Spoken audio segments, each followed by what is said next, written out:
মহিষাদলের গড় কমলপুর সেখানে সমবায় সমিতির ভোটে জয়ী তৃণমূল কংগ্রেস বিনা প্রতিদ্বন্দ্বিতায় 12টি আসনে জয়ী তৃণমূল কংগ্রেস। বিজেপি সেখানে আগে প্রার্থী দিয়েছিল, প্রার্থী দিয়েও মনোনয়ন প্রত্যাহার বিজেপির। আগামী 23শে ফেব্রুয়ারি নির্বাচন হওয়ার কথা, কিন্তু বিনা প্রতিদ্বন্দ্বিতায় 12টি আসনেই জয়ী তৃণমূল কংগ্রেস। কিরণ মান্না আমাদের প্রতিনিধি রয়েছেন আমাদের সঙ্গে। কিরণ, বিজেপি প্রার্থী দিয়েছিল কিন্তু মনোনয়ন প্রত্যাহার করে নেওয়া হয় তাদের তরফ থেকে, তো বিনা প্রতিদ্বন্দ্বিতায় 12টি আসনেই তাহলে জয়লাভ তৃণমূল কংগ্রেসের।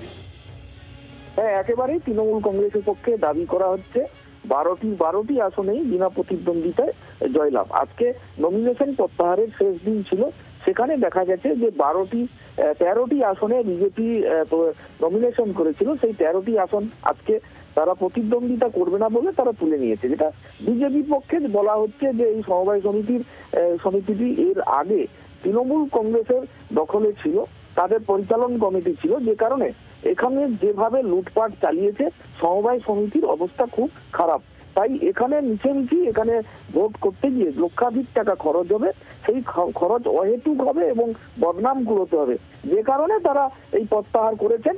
যদিও তৃণমূল কংগ্রেস দাবি করেছে যে এই প্রত্যাহার বিজেপি হেরে যাবে ভেবে সে যে কারণে প্রত্যাহার করেছে, আগে ভাগে বুঝতে পেরে গেছে, তাই এই প্রত্যাহার করেছে। তবে এই জয় ঘিরে তাদের নৈতিক জয় এবং এই জয় উল্লাসে তারা মেতেছে। বাংলার আওয়াজ, বাঙালির আবেগ, জি 24 ঘন্টা।